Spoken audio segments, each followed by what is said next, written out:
வணக்கம் மீனராசி நண்பர்களே. வரக்கூடிய ஆனி மாதத்தில் உங்களுக்கு எந்த மாதிரியான பலன்கள் கிடைக்கும் அப்படிங்கிறத தான் இந்த வீடியோ பதிவில் நாம் இப்போ பார்க்க போகிறோம்.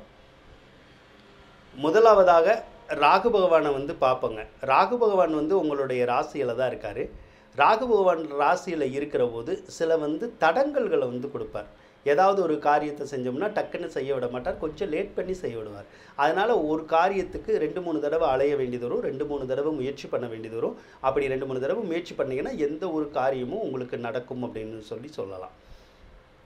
அதே மாதிரி ராகு பகவான் ராசியில் இருக்கிறனால ஒரு சிலருக்கு இந்த லாட்ரி ரேஸு, சூதாட்டம், ஷேர் மார்க்கெட்டு இந்த மாதிரியான எண்ணமெல்லாம் வரலாம். சரிங்களா? ஏன்னா அதில் போகக்கூடிய ஒரு எண்ணங்களை இவர் தான் நமக்கு கொடுப்பார். அதே மாதிரி ஒரு சிலருக்கு இந்த கெட்ட கனவுகள் வரும். பாம்பு வர்றது, பாம்பு சம்மந்தப்பட்ட கனவுகள் வர்றது, இதெல்லாம் ஈஸியாக வரும். இதை ராகு தான் உங்களுக்கு கொடுப்பார். சரிங்களா? சரி. 7வது இடத்துல கேது இருக்குது பாருங்கள். 7வது இடத்துல கேது இருக்கக்கூடாது. ஏன்னா 7வது இடத்துல கேது இருந்தால் அது என்ன பண்ணுது அப்படின்னா, கணவன் மனைவி உறவை கெடுக்குது. அப்போ கணவன் மனைவிக்குள்ள உறவு நல்லா இல்லை. ஏதோ ஒரு விதத்தில் கருத்து வேறுபாடு வருது, சண்டை சச்சரவு வருது, பிரிவினை ஏற்படுது. அதே மாதிரி கணவன் மனைவிற்கு தகாத உறவுகளை கொடுக்குது, கெட்ட சவகாசங்களை கொடுக்குது. இதை தான் அந்த கேது செய்யும். அதனால் கணவன் மனைவிக்குள்ளே கொஞ்சம் தொந்தரவு வரும். கொஞ்சம் அட்ஜஸ்ட் பண்ணி சரி பண்ணி போயிட்டீங்கன்னா உங்களுக்கு பிரச்சனைகள் வராது. சரிங்களா? 12வது ராசியில் சனி இருக்கார். 12வது ராசியில் சனி இருந்தால் உங்களுக்கு 7.5 சனி நடக்குதுன்னு தான் அர்த்தம். 7.5 சனி நடந்தாலும் வாகன வகையில் மட்டும்தான் விரயங்கள் வரும், வேறு வகையில் விரயங்கள் வராது. இப்போ வாகன வகையில் விரயங்கள் அப்படின்னா, ஏற்கனவே வண்டி வச்சுருந்தோம் அப்படின்னா அது எந்த வண்டினாலும் சரி, பைக்குனாலும் சரி தான், காருனாலும் சரி தான், வேறு வண்டினாலும் சரி தான், அடிக்கடி ரிப்பேர் ஆகிக்கிட்டே இருக்கும். ஏதோ ஒரு வகையில் அந்த வண்டிக்கு நம்ம செலவு பண்ணிக்கிட்டே இருக்கிற மாதிரியான ஒரு சூழ்நிலைகள் சிலருக்கு வரும்.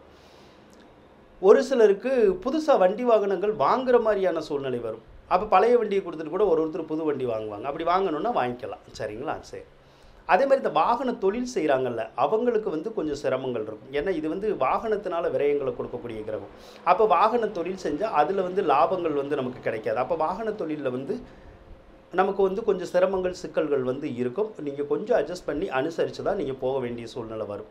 அதனால் வாகன தொழிலில் இருக்கிறவங்க கொஞ்சம் கவனமாக இருக்கிறது நல்லதுங்க.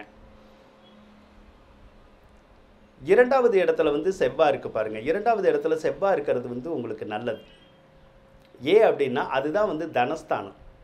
அப்போ பணத்தை கொடுக்கக்கூடிய கிரகமே செவ்வாய் தான். அது ஆட்சி பெற்று காணப்படுறதுனால ஒரு சிலருக்கு பணவரவு நல்லா இருக்கும்.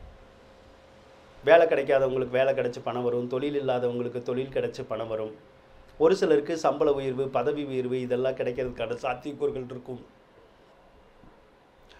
ஒரு சிலருக்கு வரவேண்டிய பாக்கிகள் எல்லாம் வரும், எதிர்பார்த்த பணம் எல்லாம் வரும்.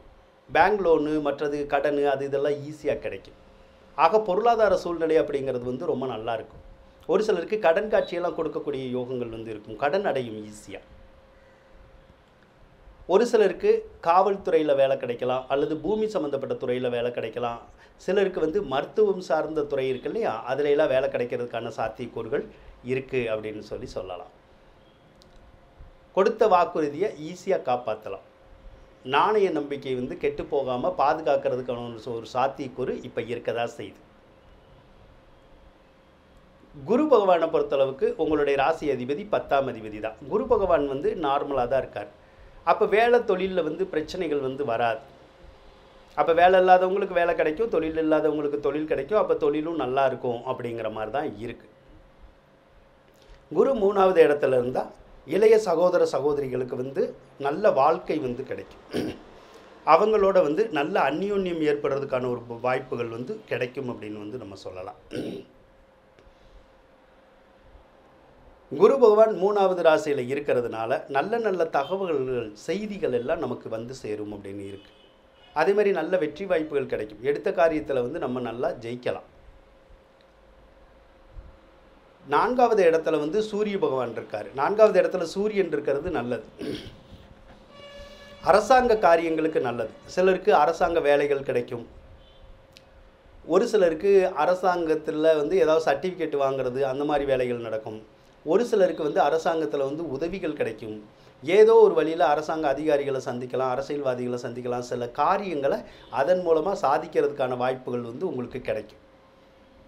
சிலருக்கு வந்து அரசியலில் இருக்கிறவங்களுக்கு வெற்றி வாய்ப்புகளை கொடுக்கக்கூடிய கிரகம் தான் அந்த சூரியன். சரிங்களா? சரி. சூரியன் 6ஆம் அதிபதி 4வது இடத்துல இருக்கிறது ஒரு சிலருக்கு இடமாற்றங்களை கொடுக்கும். வீடு விட்டு வீடு மாறுறது, ஊர் விட்டு ஊர் மாறுறது, அந்த மாதிரியான பலன்கள் நடக்கும். மாறணும்னா தாராளமாக மாறிக்கலாம். சுக்கிர பகவானை எடுத்துக்கிட்டோம்னா 4வது ராசியில் தான் இருக்கார். பொதுவாக 8ஆம் அதிபதி 4வது ராசியில் இருக்கக்கூடாது. 8ஆம் அதிபதி 4வது ராசியில் இருந்தால் ஒரு சிலருக்கு நம்ம வீட்டில் எந்த வீட்டில் இருக்கோமோ அந்த வீட்டில் ஏதாவது பிரச்சனை இருக்கோ அப்படிங்கிற மாதிரி தோணும். இல்லைன்னா ஏதாவது சொத்து பத்துக்களில் வந்து பிரச்சனைகள் வர்றதுக்கான வாய்ப்புகள் வந்து கொஞ்சம் இருக்கும். சரிங்களா? சரி. ஆனால் அதே நேரத்தில் ஒரு சிலருக்கு வீடு கட்டணுங்கிற எண்ணங்கள் வரும், ஒரு சிலருக்கு வீடு வாங்கணுங்கிற எண்ணங்கள் வரும், ஒரு சிலருக்கு எலக்ட்ரானிக் பொருட்கள் வாங்கணுங்கிற எண்ணங்கள் வரும், ஒரு சிலருக்கு வண்டி வாகனங்கள் வாங்கணுங்கிறது வரும். இந்த மாதிரி எண்ணங்கள் வந்துச்சுன்னா தாராளமாக நீங்கள் செய்யலாம். கண்டிப்பாக உங்களுக்கு அந்த காரியங்கள் எல்லாமே நடக்கும் அப்படின்னு சொல்லலாம். அதே மாதிரி 4ஆம் அதிபதி வேற புதன் வேற உங்களுக்கு ஆட்சி பலத்தோடு தான் இருக்கார். 4ஆம் அதிபதி ஆட்சி பலத்தோடு இருந்தாலும் சொத்து சுகத்தில் இருக்க வில்லங்கங்கள் வந்து தீரும். அதே மாதிரி சொத்து சுகங்கள் வந்து நமக்கு கிடைக்கும். சொத்து சுகங்கள் வந்து விருத்தியாகும். அதே மாதிரி தாயாருக்கு நல்லதொரு வாழ்க்கை வந்து கிடைக்கும். தாயார் வந்து நிம்மதியாக இருப்பாங்க. அவங்க நினச்ச காரியத்தில் வந்து ஜெயிக்கிறதுக்கான வாய்ப்பு இருக்கும். அவங்களுக்கு மகிழ்ச்சி கிடைக்கிறதுக்கான வாய்ப்புகள் இருக்கும். நல்ல சந்தோஷமாக இருப்பாங்க. ஆனால் அந்த சளி, இருமல், காய்ச்சல் அந்த மாதிரி உடல் உபாதை மட்டும் உங்கள் தாயாருக்கு வர்றதுக்கான ஒரு சந்தர்ப்பம் இந்த மாதம் இருக்கும் அப்படின்னு வந்து நம்ம சொல்லலாம். சரிங்களா? சரி. அதே மாதிரி 7ஆம் அதிபதியும் புதன் தான். 7ஆம் அதிபதி புதன் வலிமை பெற்றாலும் திருமண சம்மந்தப்பட்ட காரியங்களுக்கு நல்லது. இப்போ ஏற்கனவே திருமணம் ஆகாதமாக சில மீன ராசிக்காரவங்க இருப்பாங்க. அவங்களுக்கு வந்து இப்போ திருமண முயற்சி எடுத்தால் அந்த முயற்சி வந்து கைகூடும் அப்படின்னு சொல்லி வந்து இருக்குங்க. அதே போல் இப்போ புதன் வந்து ஆனி மாதம் 12ஆம் தேதி 5வது ராசிக்கு மாறிடுவார். அப்போ புதன் 5வது ராசிக்கு மாறினா பெற்ற பிள்ளைகளுக்கு நல்ல கல்வி வரும். கல்வி சம்மந்தப்பட்ட காரியங்கள் வந்து நமக்கு நல்லா நடக்கும். பிள்ளைகளினுடைய எதிர்காலம் வந்து நல்லா சிறப்பாக இருக்கிறதுக்கான வாய்ப்புகள் வந்து அந்த புதன் வந்து உருவாக்கி தருங்க. சுக்கிரனை பொறுத்தளவுக்கு ஆனி மாதம் 23ஆம் தேதி கடகராசிக்கு பயிற்சி ஆவார். கடகராசிக்கு சுக்கிரன் பயிற்சி ஆனாலும் 5வது இடத்துல தான் இருப்பார். அப்போ கலைத்துறையில் இருக்கிறவங்களுக்கு மட்டும் மிகுந்த யோகங்களை அந்த சுக்கிரன் கொடுக்கறதுக்கான ஒரு சாத்தியக்கூறுகள் வந்து கொஞ்சம் இருக்கும் அப்படின்னு வந்து நம்ம சொல்லலாம். ஆக கிரகநிலைகள் எல்லாமே மீனராசிக்காரவங்களை பொறுத்தளவுக்கு நல்லா தான் இருக்குது. அப்போ கிரகநிலைகள் நல்லா இருந்தாலே இந்த மாதமும் நல்லா தான் இருக்கும். எதிர்வரக்கூடிய மாதங்கள் கூட உங்களுக்கு சிறப்பாகவே இருக்கும் அப்படின்னு சொல்லி கூறிக்கொண்டு விடைபெறுகின்றேன். நன்றி, வணக்கம்.